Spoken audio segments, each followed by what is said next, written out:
Lo primero de todo, dar las gracias que nos siguen en YouTube, Spotify y Ivo. Si todavía no nos siguen en redes sociales, te invito a que te suscribas al canal de YouTube, dale like y no te olvides de activar la campanita. Que perdona por empezar así, Santiago, y lo primero de todo, darte las gracias por aceptar la invitación y para mí es un honor poder entrevistar a Santiago López Rodríguez, uno de los productores ejecutivos más importantes a nivel internacional. ¿Qué tal, Santiago? ¿Cómo estás? Bueno, todo bien. Muchas gracias a vos por convocarme y acá por abrir el diálogo a ver qué hablamos. Ok, que lo primero de todo, ¿cuál fue tu película o director que hizo que te enamoraras del cine?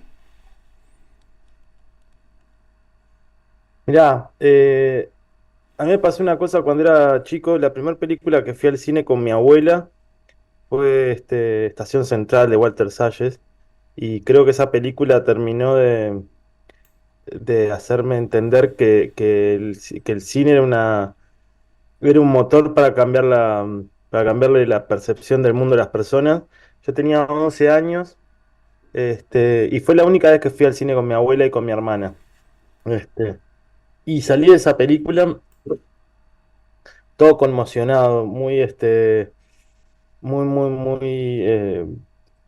ensimismado en el universo de la película y mi abuela, y no sé qué, y ahí me di cuenta que el cine era un arte tan poderoso que podía generarme sensaciones y podía ayudarme a pensar algunas cosas.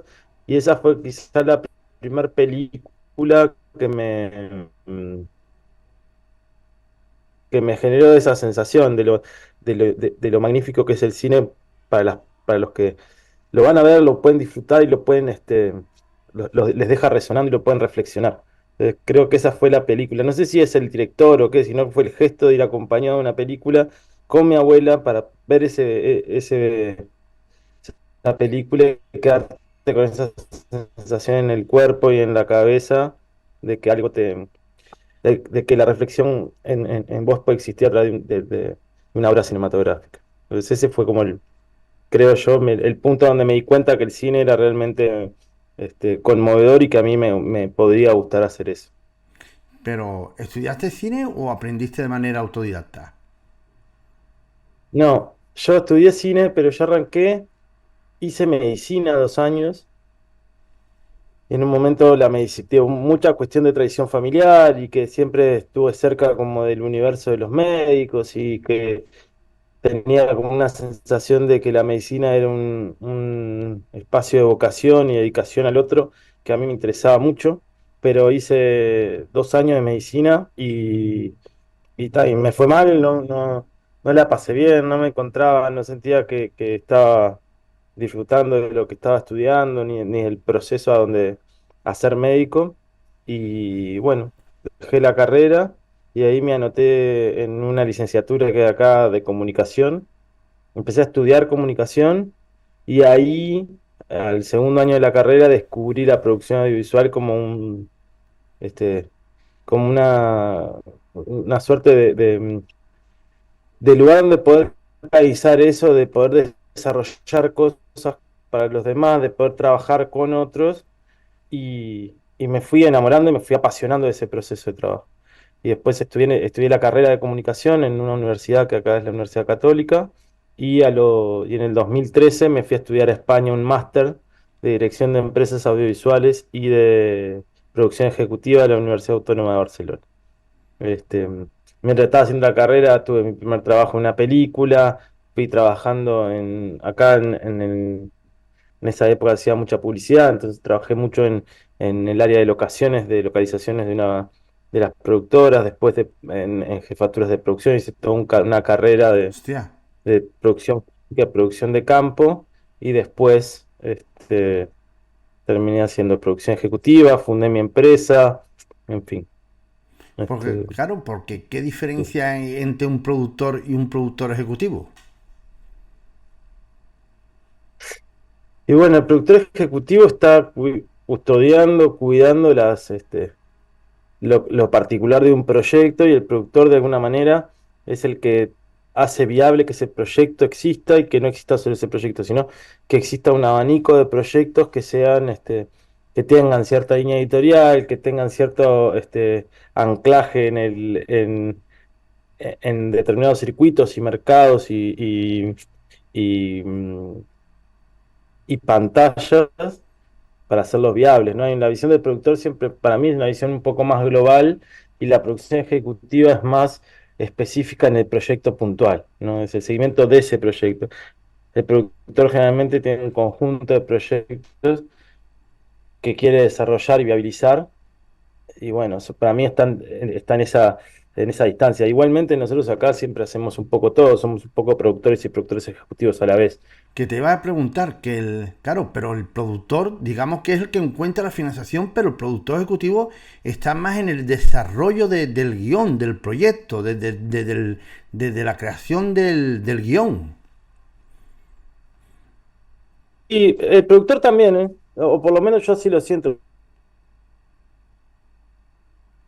Sí, sí. Claro, pero claro, es que yo pensaba que el productor ejecutivo siempre está involucrado en el proceso creativo del guión. Sí, sí, sí. A ver, por eso, para mí es difícil. El límite entre el productor ejecutivo y el productor es un límite un límite muy finito. De hecho, acá seguramente todos somos productores y productores ejecutivos, sobre todo en Latinoamérica. Y que yo como productor me involucro también mucho en el desarrollo, en el inicio de los proyectos, en qué tipo de proyecto queremos hacer y desarrollar. Y después continúo también como productor ejecutivo, más allá de que eventualmente hoy, por ejemplo, en la empresa en Cimarrón, donde estamos trabajando, hay un productor ejecutivo en cada proyecto, que no soy yo. Este, entonces ese límite es muy pequeño y también nosotros tenemos o sea, yo aprendí mucho de uno de mis socios, que es Esternam Salupi, donde la línea editorial y la participación creativa de los productores y la voz de los productores en los proyectos tiene que estar y tiene que ser parte de la voz de la película también, ¿no? Un poco es acompañar a los directores que nos interesan o que te interesan, que cuenten su historia y que cuenten una historia que a vos también te identifique, pero que además vos puedas ahí acompañar esa voz y darle también tu mirada, siempre respetando el lugar del director y del autor, ¿no? Pero ese acompañamiento no es un acompañamiento pasivo ni de hacer lo que vos quieras, sino es discutamos sobre esto que es tu película, que siempre va a ser tu película, pero nosotros como productores nos interesa este mensaje que vos querés dar, o nos interesa esta película que vos querés contar, y creemos que tenemos mucho para aportarle para que sea una mejor película. Ese es un poco cómo aprendí yo a trabajar y cómo me gusta trabajar en las películas y desde ese rol de productor ejecutivo, siento que tengo que hacerlo. Y a la hora de estructurar un guión de una peli, ¿sigue Mm. la estructura de algún gurú de guión, como Robert McKee, Seafield o Brian Snyder? No, no, la verdad que nosotros, hablo siempre en plural porque generalmente tenemos un proceso bastante colectivo en Cimarrón, pero particularmente a mí nunca me guié por esas estructuras de los guiones y por entender el guión como una receta, y decir, bueno, acá la página 30 debe estar el punto de giro y entonces el personaje tiene que hacer eso. No, generalmente lo que trato de hacer es hacer una lectura del guión o del proceso de qué película queremos hacer, si eso realmente refleja o se alinea a la línea editorial que hemos desarrollado para nuestra productora, para la productora, y si se alinea con mi cosmovisión del mundo, si a mí me conmueve, si a mí me dan ganas de contar esa historia o no. Y después trabajamos mucho con los directores y con los autores sobre el guión para mejorar eso. Siento que las recetas ayudan en algún tipo de proyecto a encuadrarlo, a hacerlo más ágil, pero generalmente los autores tienen un desafío que es poder hacer que la película funcione, y para eso siempre no hay una receta única. Y además, generalmente, este, esas recetas lo más interesante es tenerlas para romperlas, para hacer más interesante aún la narrativa. Entonces no, yo generalmente lo que busco es que el guión que tengo adelante me conmueva, me dé ganas, me dé ganas de producirlo, me plantee un desafío nuevo, ¿no? Y la voz de la persona que va a contar esa historia sea una voz que a mí también me dé ganas de acompañar, porque el vínculo con los directores siempre es un matrimonio muy complejo y que uno tiene que poder llevar adelante de la mejor manera porque siempre hay un montón de puntos de vista distintos, ¿no? Entonces, este, nada, si a vos no te interesa eso, por más bien escrito que esté o por más eh, eh, claro que esté el guión, hay una parte que no funciona, Y porque por, el camino es muy largo. y por saber, imagino que en vuestra empresa tenéis un equipo de guionistas. Nosotros tenemos un equipo de desarrollo.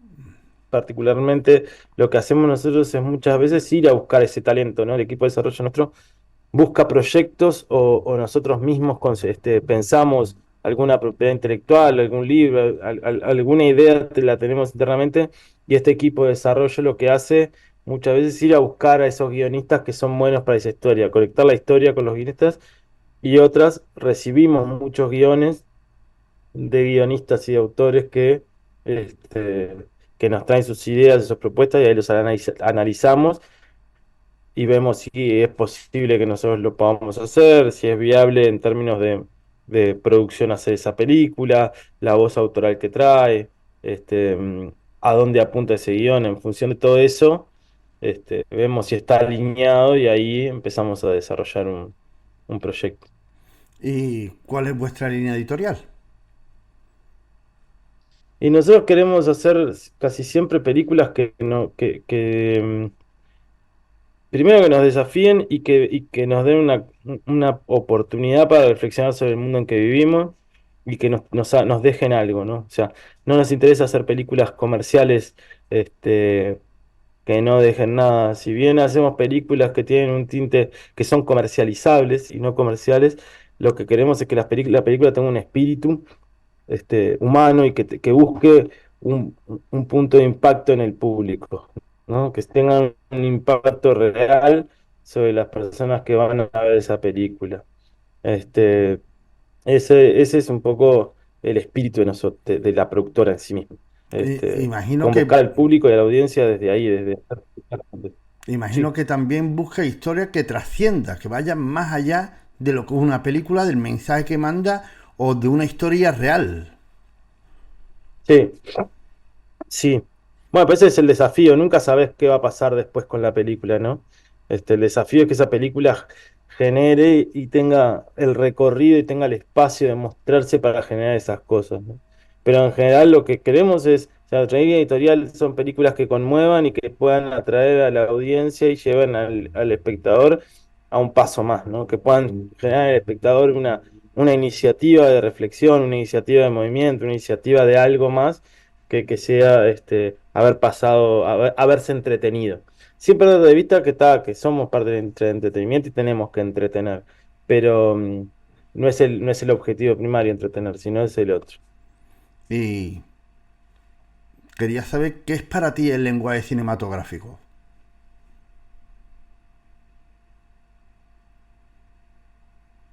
¿Qué es para mí el lenguaje? Es una pregunta grande, pero creo que es un superpoder a veces, que cuando el que lo tiene lo utiliza y, y te puede y te hace conectar, es letal, es un arma mortal que te lleva a un viaje y te puede hacer profundizar y reflexionar este, sobre vos, o sea, que te puede llevar a caminos que uno nunca sabe. Las películas te hablan de un montón de maneras y el lenguaje cinematográfico para mí logra juntar un montón de aspectos del arte en un solo universo, que es la pintura, la música, la literatura, todo ahí condensado en una pantalla donde uno, si realmente conecta con eso, puede llegar a lugares muy importantes, desde lo personal hasta pensar en las cuestiones más generales y universales y poder reflexionar en eso. Por eso siento que el lenguaje cinematográfico al final es eso, es un arma mortal para poder conectar con alguien y poder decirle algunas cosas y hacerlo pensar en algunas cosas. Y, y la dramaturgia, La dramaturgia bueno, es el inicio de todo, de alguna manera. Sin dramaturgia no hay lenguaje cinematográfico, entonces es como la piedra fundamental, fundacional de todo eso, ¿no? O sea, la dramaturgia es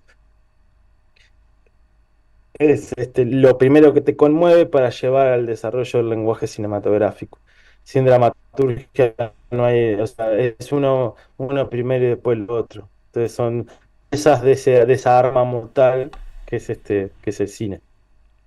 ¿y cuál ha sido para ti el reto cinematográfico más difícil que te has enfrentado? Bueno, qué difícil. Eh, Han sido varios, sobre todo porque no sé qué tanto sabés vos de cómo es la producción cinematográfica en América del Sur o en Uruguay, Yo sé que en pero Latinoamérica ser productor, producir una película es totalmente una heroicidad. sí, por eso, los procesos acá de producción son muy complejos. Entonces, creo que hacer que viva una película y que una película exista y tenga un recorrido, ya es un acto de rebeldía, y cualquiera de ellas, ¿no? Este,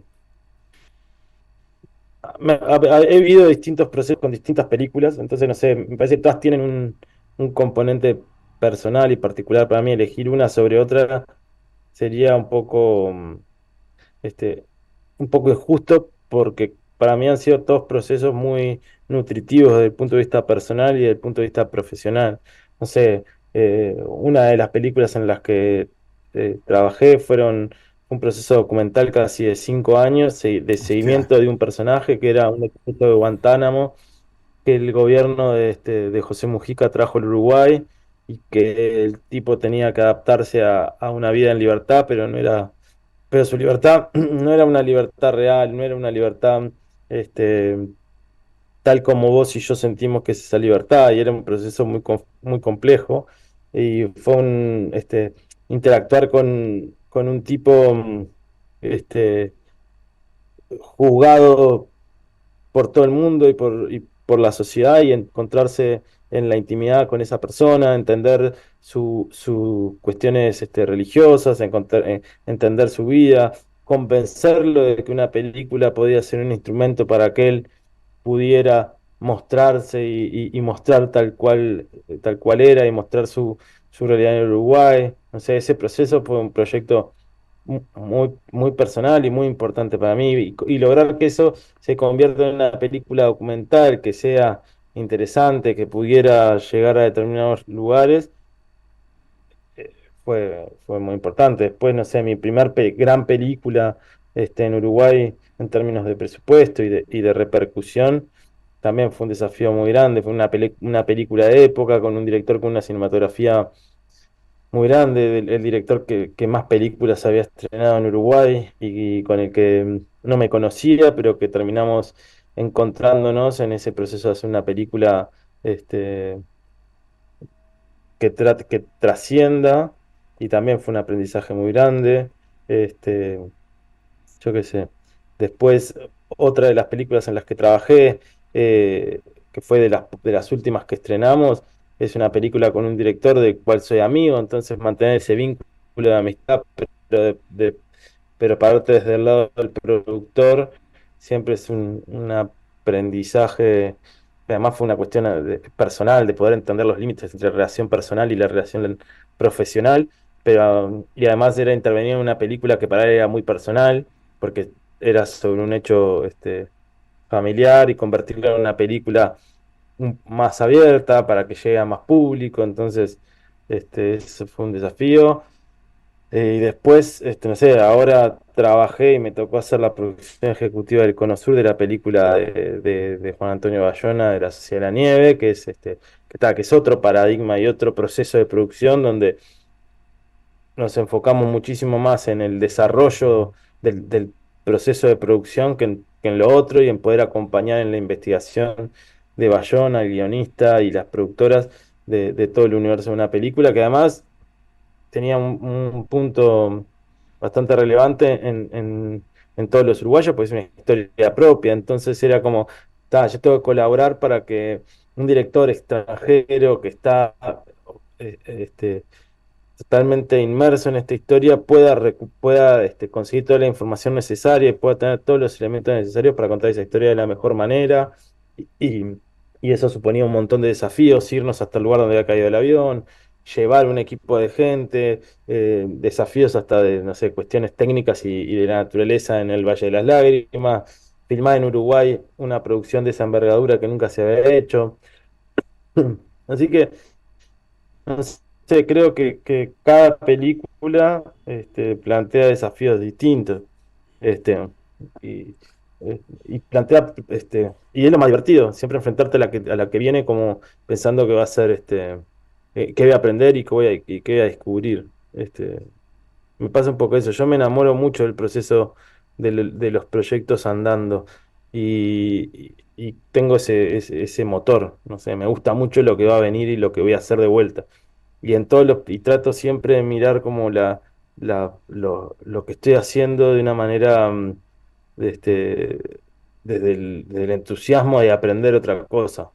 No sé, este año, por ejemplo, hice una serie para adolescentes de 40 episodios que nunca había hecho en mi vida. Y que tampoco es que conecte tanto con ese tipo de contenido, pero el proceso de producir eso me generó un montón de aprendizajes y de desafíos que a mí me parecen muy interesantes y me ayudan a seguir profundizando la pasión por ser productor, más que otra cosa, que las cosas, que los proyectos se hagan y acompañar a alguien que tiene una mirada sobre las cosas a que lo pueda hacer. Y lo que me decía de que siempre busca una visión, te refiere a un director que tenga un estilo propio. Sí, un director o una directora que tenga algo que contar y que quiera conmover con lo que tiene para contar y que esté convencido de lo que quiere contar de alguna manera, ¿no? Este, es muy difícil porque eso termina siendo muy subjetivo esta búsqueda, termina siendo también de encontrarse con alguien que tiene algo para decir y que al final termina construyendo un vínculo para que esa película sea viable. Este, entonces, es difícil. Este, Ahora, reflexionando un poco en lo que te dije, ¿qué es esa visión? Esa visión es eso, es alguien que tenga una historia que a vos te conmueva y que después vos puedas construir un vínculo de trabajo para que esa historia viva. Este, Eso es un poco lo que nosotros buscamos, o lo que yo busco particularmente. Claro, y a la hora, ¿cómo lo hace a la hora de asociarte para hacer una coproducción? ¿O qué consejos puede dar a la hora de asociarte? Porque a la hora de asociarte y hacer una coproducción, imagino que es como casarte con otra persona a la hora de sacar un proyecto. También, es así. Igual depende del tipo de coproducción, porque como hay distintos procesos de coproducción y distintos tipos de coproducciones en donde uno lidera el proceso creativo, es esto que veníamos hablando. Cuando uno es un coproductor que aporta para que la película termine de hacerse, está un poco más rezagado en ese vínculo con el director y en ese día a día con el director, que también es muy, muy interesante participar desde ese lugar.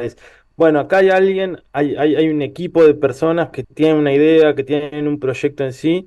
A mí me interesa, y ahí de vuelta vuelvo a una cuestión subjetiva, a mí me interesa lo que tiene para decir esa película. Ahí no es solo es el director, sino también es con qué productora haces la coproducción, de qué país vienen, qué tiene esa cinematografía, qué le podés aportar vos desde tu lugar a que esa cinematografía siga creciendo o crezca o aparezca. Y la coproducción desde ese lugar, más de no liderar el proceso creativo, es mucho te deja mucho más liviano para para el proceso de trabajo. Es decir, uno aporta ahí ciertos inputs muy generales sobre la historia y sobre el guión y acompaña mucho el proceso, pero no es el que está en la batalla diaria de si el director cambia esta escena, cambia esta escenita, quiere necesita tanto para para un día de filmación o lo otro, que eso a veces desgasta mucho. El rol de la coproducción minoritaria, que es en este caso, que nosotros hacemos mucho, lo que nos fijamos es que la historia y que el director y que la productora con la que nos vamos a asociar sean interesantes y nos puedan y podamos acompañar ese proceso desde este lugar. No sé, el año pasado coprodujimos una película con Bolivia Hostia, y y esa película estrenó en Tribeca y tuvo un recorrido de festivales súper interesante. Este año estrenamos una coproducción con Brasil, de una ópera primista brasileña, de una productora que también era su ópera prima, este, como productora ejecutiva en Brasil, y el proyecto era un proyecto súper arriesgado en términos editoriales, pero con un mensaje, con una visión muy importante sobre la realidad de la frontera entre Uruguay y Brasil, sobre el rol de la mujer, el aborto, los feminismos, las distintas miradas sobre,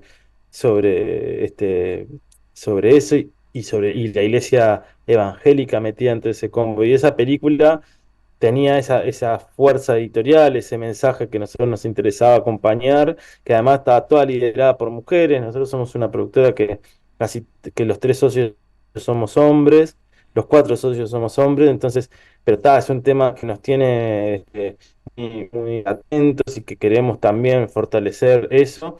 Y bueno, y era el momento de acompañar una película liderada por mujeres desde un segundo escalón y hacerla posible y hacerla viable. Y la película estrenó en Cannes y después tuvo el premio de la hostia. crítica y tuvo un recorrido por festivales impresionante. Y bueno, y ahí estuvo eso, es apostar a la mirada y dejar hacer también. Cuando uno está en su película es el que empuja al director y el que va haciendo, pero cuando uno coproduce, tiene que tener la sabiduría de que ese proyecto no es solo de uno, que no es uno el que lidera y poder acompañar y entrar y aportar en el momento justo para que las cosas sean mejores. Este, a mí es una parte del trabajo que me gusta mucho también, la coproducción, y trabajar mucho con el otro productor, poder dialogar con el otro productor para ver cómo hacemos la película, porque a veces la producción es un proceso muy solitario. Entonces, cuando uno tiene compañeros de viaje que lo acompañan, siempre está bueno. ¿Y qué importancia para ti tienen los festivales de clase A como Berlín, Venecia, Cannes o San Sebastián? Y bueno, es a donde todo el mundo quiere llegar. Hoy, si no estás en ese lugar, no existís, ¿no? Te diría que hasta que se ha vuelto el mercado y la industria se ha vuelto muy, muy dura. Si no estás en Cannes, no existís para el resto. Y eso es muy, muy jodido porque el cine de autor tiene pocos espacios de exhibición, de distribución, y entonces hoy los festivales terminan siendo el lugar donde uno puede tener cierta relevancia y donde puede acceder a que su película exista o no, exista para el mercado, exista para el recorrido, ¿no?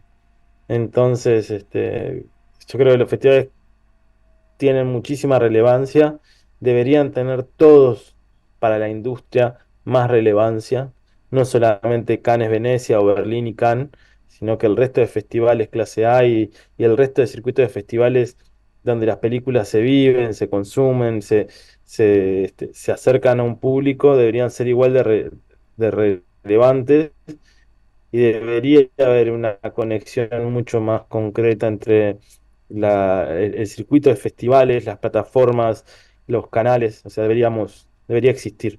No sé si se va a lograr en algún momento, pero debería existir por el bien de la diversidad, de la pluralidad del contenido y del contenido este, hecho con más cabeza y con más criterio artístico, ¿no? ¿Y nos puedo hablar un poco de tu experiencia en los mercados de cine como Berlín o Cannes? Sí, la primera vez que fui a Cannes me la pasé pésimo, fue horrible, fue agobiante.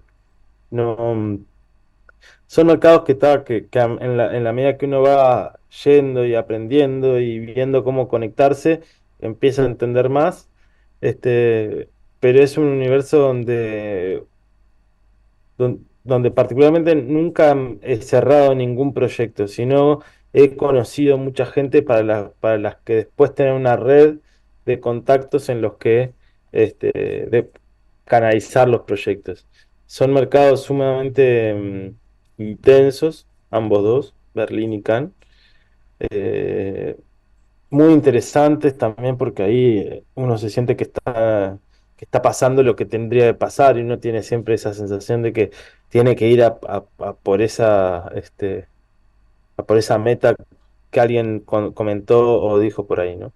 Pero creo que funcionan para eso, para generar redes, para generar contactos, para entender qué tendencias hay, entender dónde uno está parado, pero siempre hay que tenerle respeto al proceso del tiempo y hay que ir a esos festivales con proyectos, si uno tiene proyectos, sabiendo y confiando mucho en esos proyectos para poder ponerlos a disposición del mercado de alguna manera y poder conectar con algún coproductor, con algún vendedor, esas cosas. Y imagino que antes de ir a estos mercados, tú haces una agenda. Sí, Esa agenda que sí, la haces hacemos. imagino que porcinando. Sí, hacemos la agenda, sí, Sinando.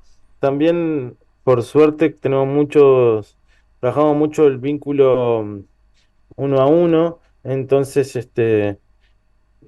trato de conectarme con la gente que sé que me interesa que va a ir y que más o menos conozco de alguna manera. Y Sinando, si no, es como la red para poder contactar con todos.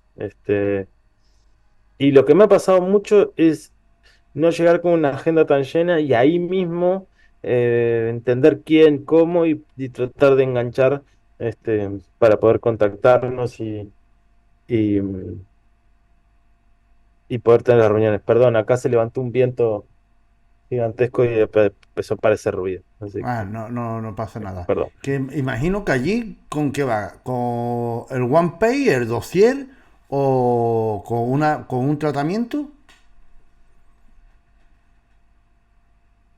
Depende del estado del proyecto. Generalmente es un one page, un pitching como preliminar para entender si tu proyecto funciona y poder después empezar a trabajar sobre el resto de los materiales. Eso es lo que nosotros hacemos. También depende con quién, no sé, muchas veces nos pasa que vamos primero a Berlín, contactamos con alguien, hacemos este pitching y ya en Canas estamos como en otra fase y vamos con el guión. O sea, depende del estatus del proyecto y depende en qué grado de diálogo estés con la otra parte, ¿no? Y después también depende qué proyecto. Hay proyectos que ni siquiera vale la pena que que el productor los exponga. Lo que vale la pena es contar de qué va, quién está atrás y que después generar una instancia donde el autor o el director sea realmente el que lo presente y el que lo lleve adelante. Porque en eso, esa mirada y esa voz siempre es mucho mejor que la de los productores. Entonces yo no sé si existe una receta de que hay que ir con tal o cual cosa. Hay que ir con lo que le da mejor al proyecto para poder este, venderlo o poder encontrar un socio. A nosotros nos ha pasado de ir con proyectos que tenemos un one page y que nos vaya muy bien, y con proyectos que, que ni siquiera teníamos un one page, que teníamos una intención y un guión de primera versión de un director y conseguir socios, o proyectos que están súper desarrollados y pensamos que van a ser, van a estar perfectos y al final no conseguimos nada. Es como, en eso. Lo que hay que tener siempre es confianza del proyecto en el que uno está y confiar en de que esa es la mejor versión del proyecto y que no hay que, no hay que mostrar las cartas si uno no está seguro, ¿no? O sea, lo que yo no haría en un mercado es ir con cualquier cosa o pensar que en el estado que están las cosas tiene que salir y ponerlas arriba de la mesa porque a veces eso es perjudicial para el proyecto. Que felicidades por todos tus proyectos y ahora, ¿nos puedo hablar un poco de tu experiencia en la película Los dos papas? En esa película yo hice. una partecita muy pequeñita, porque ellos vinieron a Uruguay, hice una parte de un servicio de producción. Hicimos 2 días de producción muy pequeñitos. Este, Prácticamente esa fue mi función. Lo que sí tengo un recuerdo que alucinante, y es que después de ese día de producción, donde conseguimos un montón de cosas extras sin que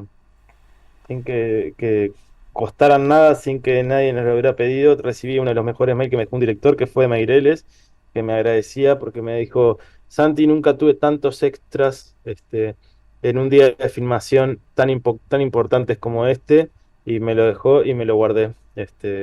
Pero en la peli en sí mismo no estuvimos haciendo solamente esos 2 días. Así que no te puedo hablar mucho de la peli porque Vale. fue un servicio de producción puntual. ¿Y qué diferencia hay? Porque has trabajado tanto como productor ejecutivo, tanto en películas y en series, pero ¿qué diferencia hay a la hora de trabajar en el proceso creativo de una película y una serie? ¿O es casi lo mismo? Y es no, no, es bastante distinto, es muy distinto. Primero porque en las series generalmente lo que tenés es un cliente atrás, una plataforma eventualmente, o una televisión o alguien más que, que tiene una voz muy importante sobre el proyecto, y que hay que atender, que hay que tratar de convencer todo el tiempo además. Y además, y eso genera un montón de input creativos y de producción. Entonces, es bastante distinto para mí el proceso de las series y las películas. En las películas uno tiene generalmente bastante libertad, y es un trabajo mucho más artesanal en general. Ahora también están de moda las películas para las plataformas, y ahí hay una voz también que es la de la plataforma en sí, que uno tiene que atender. Pero son procesos bastante distintos también en términos del desarrollo narrativo, el desarrollo de producción. Una serie abre un montón de ventanas que hay que ir cerrando, y que uno puede tener como una segunda chance de que algo quede mejor, o de que puede trabajar. En una película uno se juega todo en esa narración, en esos 90 minutos, ¿no? Entonces, son parecidos, pero no son lo mismo. Son desafíos bien distintos. Este, yo siento que en las películas uno todavía tiene más libertad y puede ser más libre. En las series, arriesgar en términos editoriales y el contenido en el Cono Sur es muy difícil, es realmente complejo, y uno al final termina teniendo un cliente el que tiene que atender y satisfacer, que es parte de las reglas del juego, y no se puede estar ajeno a eso. Claro, porque yo de mi punto de vista, lo que yo he visto que cuando tú estás haciendo una película, tú tienes más tiempo para estar puliendo ese guión. Pero realmente cuando estás con una Mm. serie, escribe el piloto y después deja como la estructura de todos los demás episodios. Y veo que a la hora de hacer una peli, tienes más tiempo para pulir, está puliendo. Y cuando me arranca una serie, como que no hay tanto tiempo a la hora de estar puliendo un guión. Bueno, la serie. No, no, Como que pero va es porque va súper rápido, en plan, vamos cerrando rápido porque nos coge el tiempo. porque el proceso industrial, las series son un proceso netamente industrial, y el proceso industrial es tiempo, tiempo y costo. Entonces, si bien hay desafíos narrativos, depende del tipo de serie que uno puede abordar, y depende de la plataforma con la que trabaje, o si trabaja en un proceso más independiente de serie de televisión, los tiempos son muy, muy, muy, muy, muy, muy distintos entre el cine y la televisión. Y la televisión necesita esa rigurosidad de calendario y de terminar y de entregar, que el cine también lo debería tener, pero no lo tiene por cómo es, ¿no? Por cómo se financia, por cómo se elabora, por cómo amasa uno esa historia. En el cine independiente uno maneja los tiempos que necesita la película, y en las series los tiempos lo maneja cuándo tiene que estar entregada la serie y cuál es el modelo de negocio para entregar la serie. Entonces, este, esa diferencia hace que los procesos sean muy distintos, ¿no? Este, siempre al final lo que termina direccionando el proceso es si hay un cliente o no, si hay una exhibición o no comprometida, ¿no? Este, en las películas también, las películas para plataformas termina pasando y se termina pasando eso. El proceso productivo, industrial, depende, condiciona muchísimo los tiempos creativos. Eh, ¿Qué importancia está teniendo ahora las tendencias a la hora de conseguir las preventas de un proyecto? Y bueno, la verdad que estoy en un momento donde si me hacías esta pregunta hace 3 meses, te decía, bueno, las tendencias o el tipo de, de diseño de empaquetado de los proyectos vuelven a ser como mucho más concretas, o creía que eran más concretas. En los últimos dos mercados me di cuenta que no. O sea, veníamos como desde de antes del 2020, de final del 2022, entendiendo un poco mejor cómo eran lo que querían las plataformas, sobre todo en Latinoamérica, y trabajando en función de eso. Y en los últimos mercados me di cuenta de que no hay una certeza, de que te transmiten una certeza que se desequilibra todo el tiempo y que en realidad lo que uno tiene que tratar es no ir atrás de una tendencia, sino tratar de tener el mejor proyecto posible que uno lo pueda presentar, lo pueda vender, pueda llamar la atención con eso, ¿no? Porque eso de, por ejemplo, no sé, tengo una película y está Darín y no sé qué, y seguro me la compran, no siempre es así.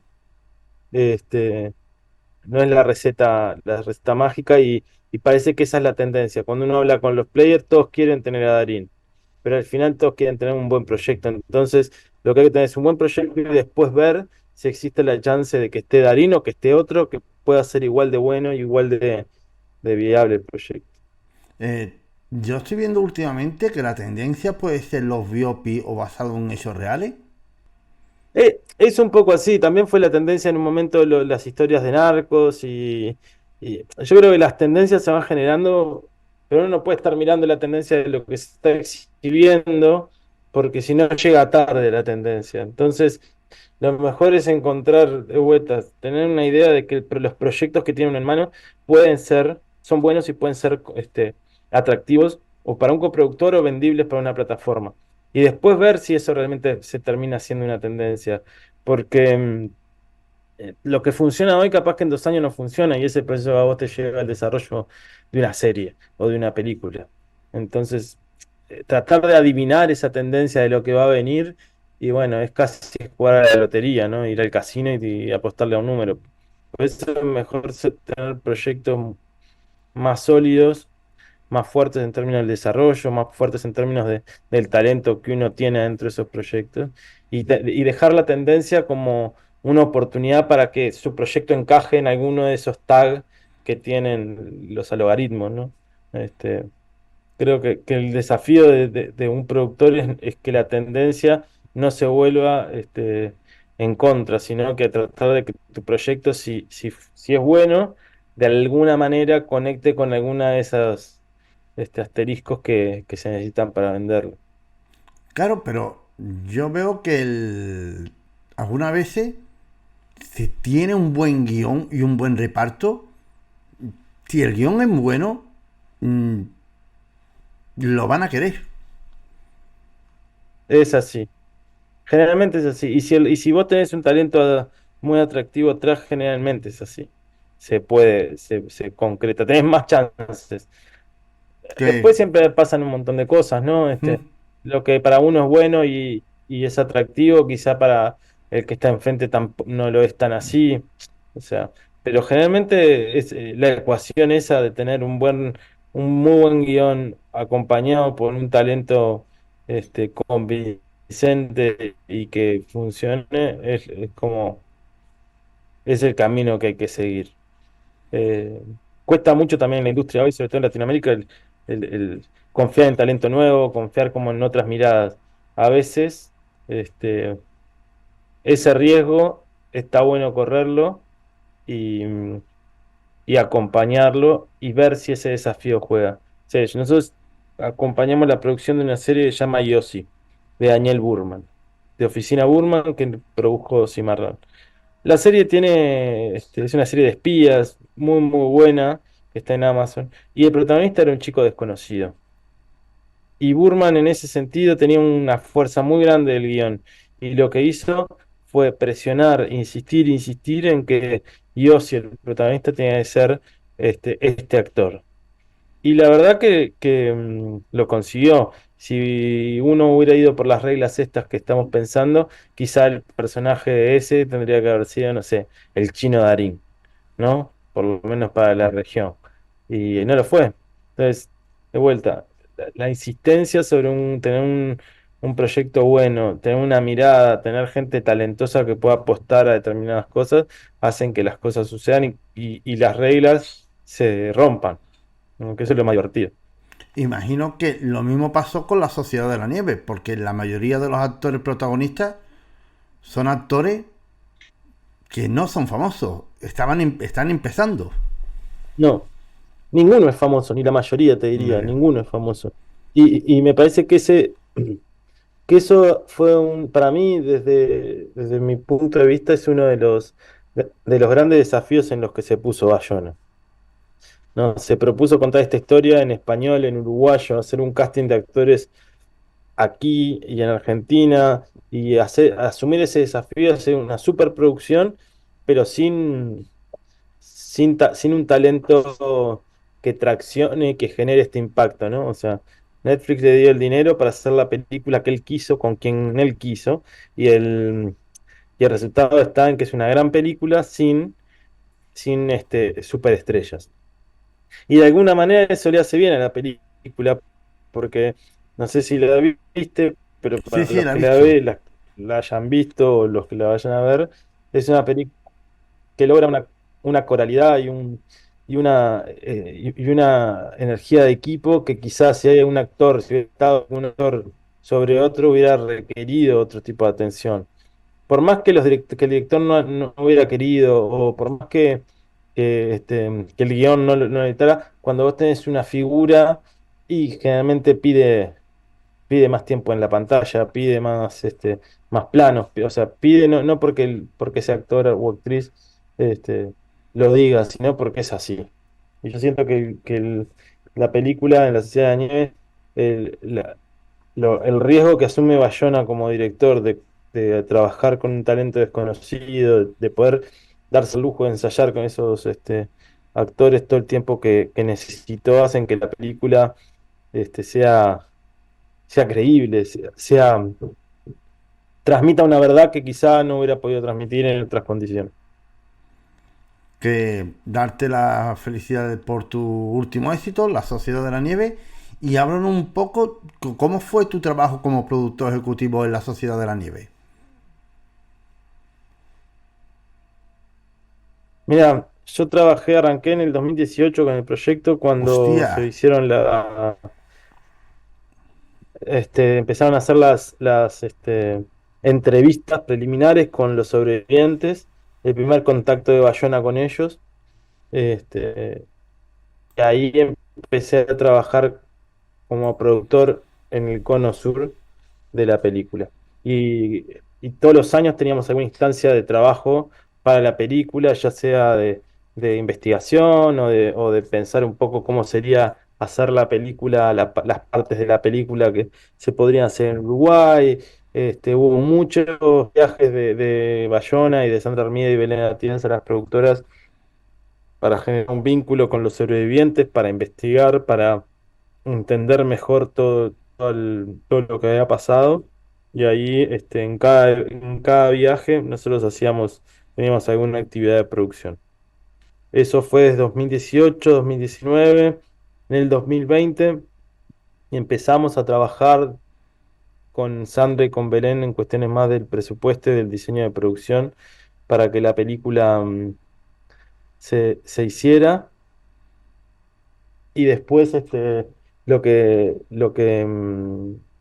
hicimos fue en el 2022 filmar la película. No, perdón, en el 2021 comenzamos el rodaje de la película en el Valle de las Lágrimas en Chile, que ahí llevamos un equipo de 40 personas a hacer todos los plates de- del Valle de las Lágrimas que componen sobre Sierra Nevada. Fuimos con Bayona y con Pedro Luque a filmar ahí 3 días porque J tenía la necesidad sentía la obligación de ir al lugar para entender cómo era todo eso, porque realmente es un lugar impresionante, impactante, y él siempre dice que fue también a pedir permiso, ¿no?, a los que no volvieron para contar esta historia. Y después de ahí acompañamos un poco el proceso desde Uruguay, donde se produjo el vestuario, fue en Argentina y Uruguay, para toda la película. Entonces hicimos todo ese proceso por aquí. Mientras se filmó en Sierra Nevada, empezamos a preparar el rodaje en Uruguay y en Chile, o sea, porque el Valle de las Lágrimas está del lado argentino, pero la caminata que hacen Parrada de Canesa es hacia Chile. Entonces en el 2022 se filmó en Montevideo, se filmó en Minas, que hicimos la parte de los Maitenes, y después filmamos en Chile la caminata y el recorrido de Parrada de Canesa con los actores reales en el lugar donde se hizo. Eso fue todo lo que hicimos. Y después, entonces fueron casi 5 años de trabajo en la película, siempre estaba delegado de la producción que nos pedían desde España. Que felicidades por la película, yo la he visto y la verdad es que es un peliculón. Muchas gracias. Que, Estamos y muy contentos. imagino que a la hora de ser productor ejecutivo también has sido diseñador de producción. Sí, sí, a ver. Depende cómo qué consideremos que es el diseñador de producción. El production designer es más, está vinculado a la dirección de arte, ¿no? Este, no, no creo que sea eso. Como productor ejecutivo sí me encargo y mucho en el diseño de producción para que los proyectos se ejecuten, ¿no? Cómo lo vamos a filmar, de qué manera, en qué tiempos, con qué elementos, cómo coordinar, negociar y trabajar con el director para tener los elementos en los lugares que son necesarios para la película y no tener elementos que, no sé, que hagan que el proyecto se encarezca sin sentido o no tiene una relevancia tan grande para el proyecto. No sé, siempre hay una discusión con el director. Pero sí, si eso es ser diseñador de producción, sí. Si es el típico rol del production designer, no, eso está más vinculado con la dirección de arte y con lo estético, que no, eso no, nunca lo he hecho. Claro, pero una duda que yo tenía. ¿El productor ejecutivo es como un poco ser el showrunner de una No, película? no, Porque claro, la figura del showrunner yo la conozco siempre en una serie, pero el showrunner en una película, eso no no. existe. No, el showrunner es un nombre nuevo que, sí, pero el showrunner es una figura nueva que inventaron las plataformas y que inventó el nuevo mercado de la televisión, que es ese director general que tiene funciones ejecutivas porque también es corresponsable del presupuesto global y de la entrega, que no siempre dirige todos los episodios, ¿no? En el cine el showrunner no existe, el showrunner es el director y el productor. El showrunner en las series es ese director general o creador que tiene funciones ejecutivas. Eh, y pueden ser, y yo he vivido procesos que el showrunner es un productor, pero que no dirige ni un capítulo, pero que tiene muy claro qué serie va a ser, qué tipo de proyecto en términos creativos necesita hacer. Y después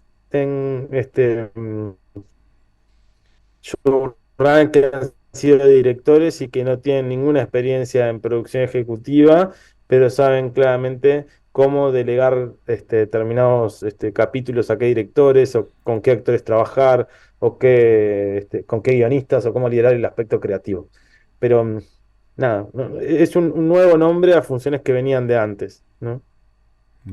Y háblanos de tus próximos proyectos. Bueno, de lo que pueda hablar. Bueno, este año, sí, este, ahora si todo sale bien, estamos coproduciendo una película, una ópera prima en Uruguay que va a arrancar el rodaje en febrero, marzo, que es un proyecto pequeñito, pero muy interesante y con un chico que sería su ópera prima, que tiene un talento muy grande en la escritura, sobre todo en cómo, en el guión, y su desafío es poder llevar a la pantalla y poder dirigir su primer película. Estamos ya en el proceso de soft pre de ese proyecto.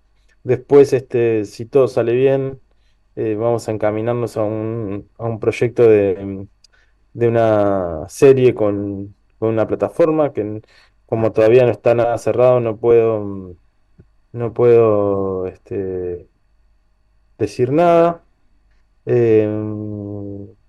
Si todo sale bien, vamos a estrenar una película en la que trabajamos este año con un director que se llama Kirill Serebrennikov, que es ruso, sobre la vida de Mengele, que la filmamos entre Uruguay y Rusia.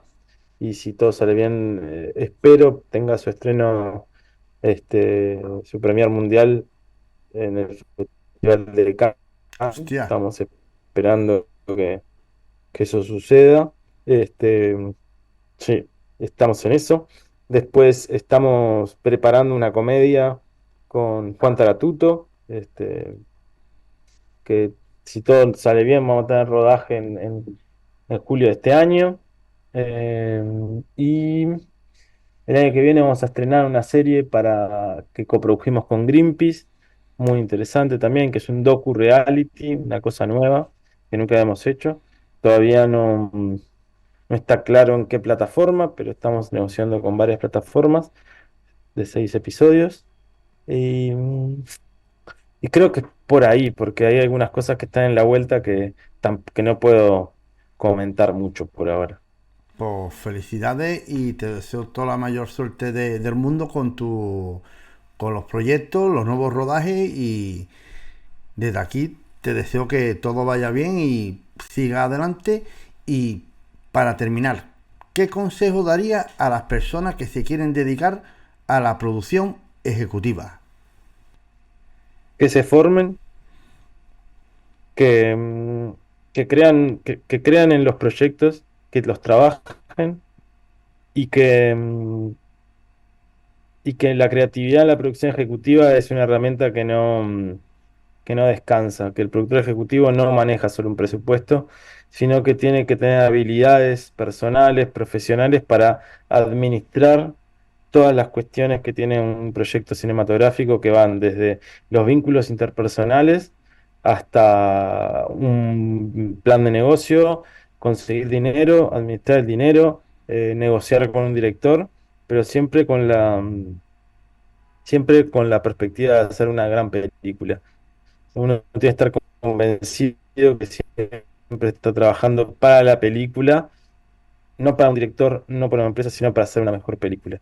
Este, y para eso hay que formarse mucho, hay que leer, hay que estudiar, hay que entender para dónde van las tendencias o para dónde van los fenómenos más que tendencias de la industria en la que vivimos, que cambia constantemente. Entonces, hay que estar siempre muy atento y trabajar muchos skills para poder desarrollarse como productor ejecutivo. Este, nada, estar siempre como atento y aprender de un proyecto al otro, tratar siempre de que el aprendizaje sea un motor para poder hacer una película. Por darte las gracias por aceptar la invitación. Y Santiago, para mí ha sido todo un placer que hayas compartido con todos nosotros tu pasión por el cine. Bueno, muchas gracias a vos. Saludo grande y feliz 2024 para todos. Igualmente.